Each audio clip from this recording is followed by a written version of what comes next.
Hey everyone, I went a whole month with just one trip to the grocery store and saved well over $200 on groceries. Whether or not you do the pantry challenge, I'm going to show you how a little planning and intentionality can benefit you without depriving yourself or depleting your resources.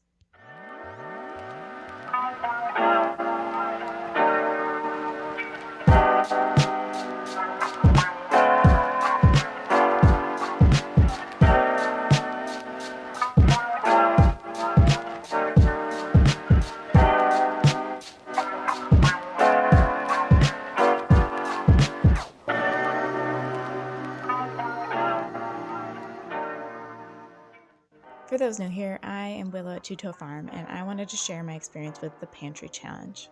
Now, unfortunately, this is not a challenge for many, but a necessity for millions of people who don't have the luxury of making several trips to the store and have to make do with what they have or don't have. I fully recognize that this is not just a trend, but a reality for far too many people. My hope is that this practice helps us to be a little more intentional with our consumption and not take for granted what we have.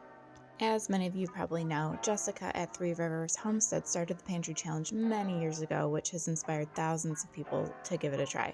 The basic idea is to spend a predetermined amount of time where you intentionally avoid buying groceries. There are several reasons that somebody might try this.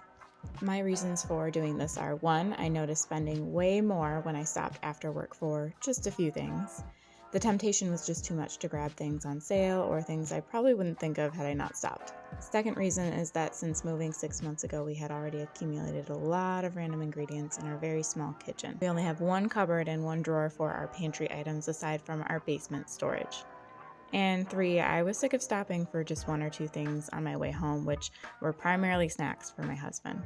It really ate into my precious time that I had left at the end of the day. Everyone has their own parameters that they set for the challenge. Mine were that I was going to make one big trip to get everything I needed for the month's menu.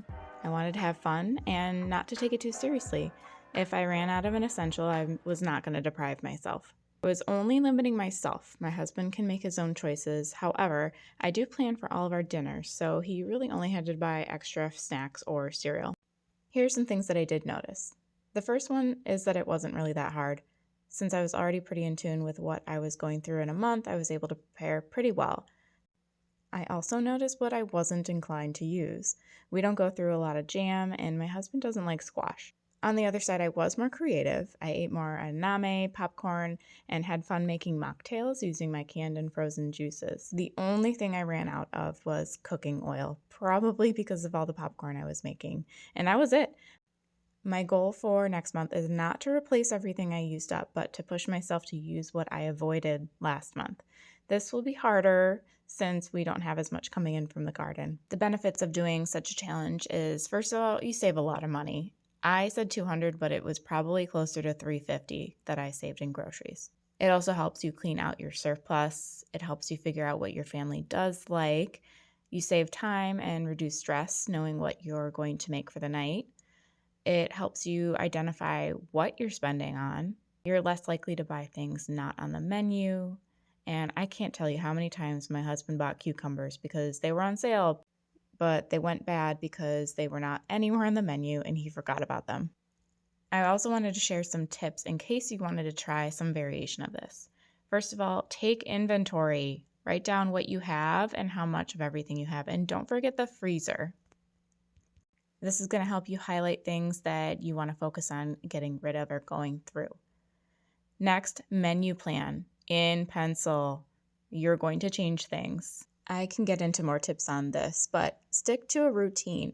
Every Monday we do breads and spreads because I know it's always going to be a hit. Make sure you don't plan to use up everything. You don't want to be stranded in an emergency. Try to use this time to really identify what your family enjoys eating and what you need to be focusing more on.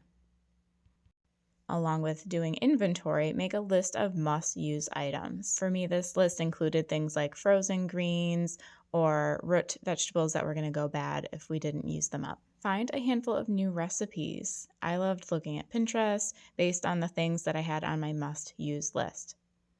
Also, you get to decide the rules. You get to decide how long, the budget, and what your limit is.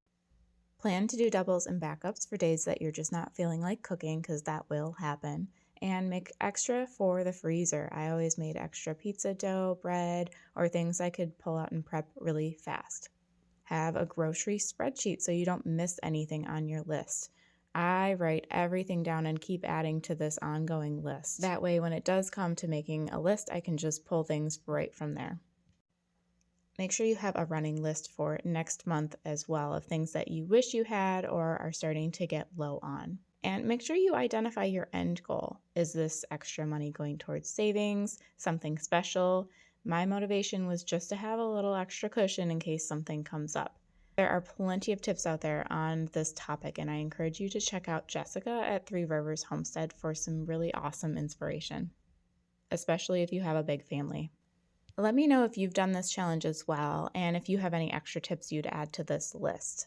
Also, click subscribe if you want to follow me and learn all sorts of new things on homesteading, frugal living, urban gardening, and raising ducks.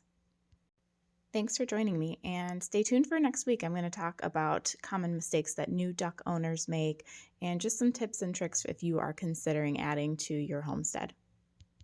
All right, that is it for today, and I will see you next week. Happy planting.